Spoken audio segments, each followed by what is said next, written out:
नमस्कार जी, स्वागत है आप सभी का मेरे चैनल जीत कोड में। और आज की इस वीडियो में हम बात करेंगे मल्टी लेवल इनहेरिटेंस के बारे में। तो बिना टाइम वेस्टिंग के वीडियो को स्टार्ट करते हैं। अब प्रीवियस वीडियो में हमने डिस्कशन की थी मल्टीपल इनहेरिटेंस के बारे में। तो इस वीडियो में हम बात करेंगे मल्टी लेवल इनहेरिटेंस के बारे में। सो मल्टी लेवल इनहेरिटेंस की एक सिंपल सी डेफिनेशन है कि पहले से बनी हुई ड्राइव्ड क्लास से अगर हम एक और ड्राइव्ड क्लास बना लेते हैं तो इस टाइप की इनहेरिटेंस को हम बोलते हैं मल्टी लेवल इनहेरिटेंस। जैसे कि आप सिंपल लैंग्वेज में समझ सकते हैं कि मान लीजिए कि हमारे पास एक वायरलेस माउस है। तो वायरलेस माउस हमारा बेस क्लास है और बेस क्लास से हमारा जो सिग्नल जा रहा है मीन्स की जो ड्राइव्ड क्लास बन रही है वो है उसका रिसीवर। और रिसीवर आगे सिग्नल दे रहा है हमारे कंप्यूटर को। तो माउस एक बेस क्लास है और माउस से एक नई ड्राइव्ड क्लास बन रही है रिसीवर की। और रिसीवर से आगे सिग्नल देने के लिए हमने कंप्यूटर में एक और नई क्लास बना ली। तो इस टाइप की इनहेरिटेंस को आप बोल सकते हैं मल्टी लेवल इनहेरिटेंस। तो कोड में इस मल्टी लेवल इनहेरिटेंस को कैसे इंप्लीमेंट करना है इसको डिस्कस करते हैं और अपने एग्जांपल के साथ ही हम चलते हैं। तो सबसे पहले मैं यहाँ पर एक क्लास बनाऊंगा जिसका नेम है माउस। और कंसेप्ट को सिंपल रखने के लिए एक शो मेथड बना लेंगे इसमें। और ये सिंपल सा काम कराएगा, एक मैसेज प्रिंट कराएगा हमारी आउटपुट में। सो आउटपुट होगी आई एम माउस। और इसके आगे हमने अब इस माउस क्लास को यूज करके एक रिसीवर क्लास बनानी है। मीन्स की जो माउस से डेटा आ रहा है वो सबसे पहले जो रिसीवर है वो रिसीव करेगा।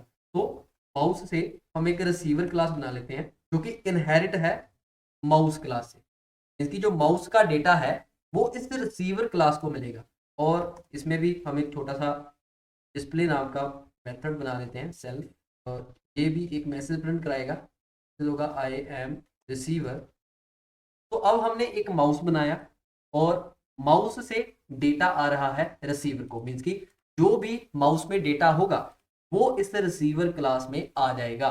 अब रिसीवर तक जो डेटा आया है उसको हमने अपने कंप्यूटर में भी रिप्रेजेंट करना है। जैसे कि हम यहाँ पर इस माउस को मूव कर रहे हैं तो इस माउस की मूवमेंट का डेटा सबसे पहले रिसीवर के पास आ रहा है, फिर उस डेटा को यूज करके हमारे कंप्यूटर में जो कर्सर है वो मूव हो रहा है। तो यहाँ पर तीन कनेक्शन हो रहे हैं। मीन्स की सबसे पहला है माउस जो कि हमारी बेस क्लास है और उसका डेटा रिसीवर तक आ रहा है और रिसीवर आगे उस डेटा को ट्रांसफर कर रहा है हमारे कंप्यूटर में। तो ही हमारा जो कर्सर है वो यहाँ पर मूव हो रहा है। तो यहाँ पर हम एक और क्लास बना देते हैं जिसका कि हम नेम राइट कर देते हैं कर्सर। और ये जो कर्सर है ये मूव होता है रिसीवर क्लास के कंटेंट से। इसकी जो भी रिसीवर में डेटा आता है उसको यूज करके ये हमारा कर्सर मूव होता है। तो ये भी एक छोटा सा काम करता है। इसमें हम यहाँ पर डिस्प एक फंक्शन बना लेते हैं। तो सेल्फ पैरामीटर तो जरूर लगाना है क्योंकि हम क्लासेस में मेथड को बना रहे हैं। तो यहाँ पर भी एक छोटा सा मैसेज प्रिंट करवा देंगे और मैसेज होगा आई एम कर्सर। तो अब यहाँ पर आप देख सकते हैं कि यहाँ पर 3 लेवल्स बन चुके हैं। मीन्स की सबसे पहले माउस से डेटा आ रहा है इस रिसीवर क्लास को। मीन्स की माउस से मूवमेंट का डेटा आ रहा है इस रिसीवर क्लास को और जो भी डेटा रिसीवर क्लास में है वो आगे ट्रांसफर हो रहा है कर्सर को। मीन्स की कर्सर के पास रिसीवर का डेटा है, उसके पास माउस का डेटा नहीं है। लेकिन इनडायरेक्टली जब भी हमने रिसीवर क्लास को माउस क्लास से इनहेरिट किया तो इस रिसीवर क्लास में ये शो फंक्शन भी आ गया और ये डिस्प्ले मेथड तो था ही। और जैसे ही हमने इस कर्सर क्लास को रिसीवर क्लास से इनहेरिट किया तो इस कर्सर क्लास में शो फंक्शन भी आ गया। इसकी वो रिसीवर क्लास में आया था तो ऑब्वियस सी बात है जैसे ही हम रिसीवर को इनहेरिट करेंगे तो कर्सर क्लास में भी वो आ जाएगा। और साथ ही साथ ये जो रिसीवर का डिस्प्ले मेथड था वो भी कर्सर क्लास में आ गया। और जो कर्सर का खुद का मेथड है डिस्प वो तो हम कर्सर से कॉल कर ही सकते हैं, वो कर्सर का खुद का मेथड है। तो इनडायरेक्टली ये यहाँ पर एक कनेक्शन बन गया है। मींस की माउस रिसीवर और कर्सर का एक कनेक्शन बन गया है। तो माउस से डेटा आएगा रिसीवर तक और रिसीवर से डेटा जाएगा कर्सर तक। तो अब हम इन क्लासेस से बाहर आकर एक ऑब्जेक्ट बनाते हैं और ऑब्जेक्ट होगा कर्सर का। तो एट द एंड हमने कर्सर को ही मूव करवाना है। मींस की माउस को हम कर्सर को मूव करवाने के लिए ही यूज करते हैं। तो अब हम देखते हैं कि क्या हम इस कर्सर क्लास के ऑब्जेक्ट से इस रिसीवर और माउस क्लास के मेथड्स को कॉल कर सकते हैं या नहीं। तो यहाँ पर मैं जैसे ही ओबीजे डॉट राइट करूंगा तो आप यहाँ पर देख सकते हैं कि हमारे VS कोड ने हमें 3 सजेशन यहाँ पर मेथड्स की दे दी हैं। सबसे पहला है डिस्प, जो कि कर्सर क्लास का खुद का मेथड है। उसके बाद है डिस्प्ले। अब ये जो मेथड है ये है रिसीवर क्लास का, मींस कि रिसीवर में जो डेटा आएगा वो डिस्प्ले मेथड को रिप्रेजेंट करेगा।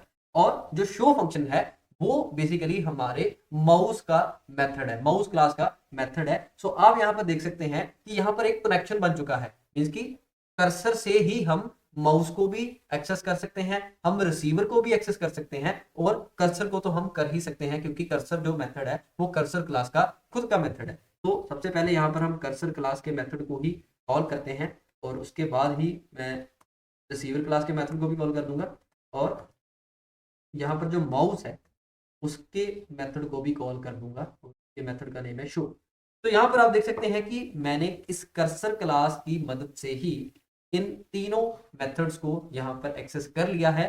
तो यही है मल्टी लेवल इनहेरिटेंस। जैसे कि आप यहाँ पर देख सकते हैं ये थी हमारी बेस क्लास, और इस माउस बेस क्लास को यूज करके हमने यहाँ पर बनाई एक रिसीवर नाम की ड्राइव्ड क्लास, और एक पहले से बनी हुई ड्राइव्ड क्लास को यूज करके, जो कि रिसीवर है, इस ड्राइव्ड क्लास को यूज करके हमने एक और नई ड्राइव्ड क्लास बना ली है। और इसी टाइप की इनहेरिटेंस को हम बोलते हैं मल्टी लेवल इनहेरिटेंस।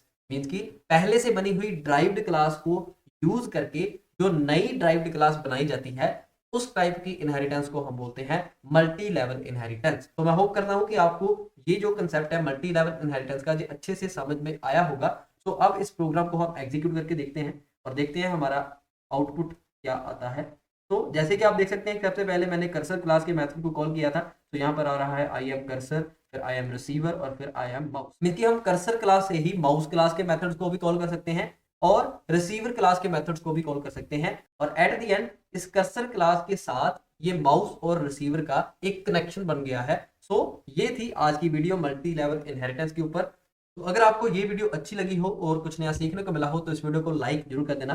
अगर कोई क्वेश्चन या सजेशन हो तो नीचे कमेंट बॉक्स में जरूर बताना। अगर ये कंसेप्ट आपको अच्छे से समझ में आया हो तो मेरे को कमेंट जरूर करना, उससे मेरे को मोटिवेशन मिलती है नई वीडियोस को बनाने की। और इस वीडियो को अपने फ्रेंड्स के साथ शेयर जरूर कर देना, और इस तरह की और वीडियोस देखने के लिए आप मेरे चैनल जीत कोड को सब्सक्राइब जरूर कर देना। और पाइथन प्रोग्रामिंग लैंग्वेज को स्टार्टिंग से सीखने के लिए आप मेरे चैनल की प्लेलिस्ट सेक्शन में पाइथन प्लेलिस्ट को एक्सेस कर सकते हैं। और हम मिलते हैं नेक्स्ट वीडियो में एक और नए टॉपिक के साथ। तब तक के लिए नमस्कार।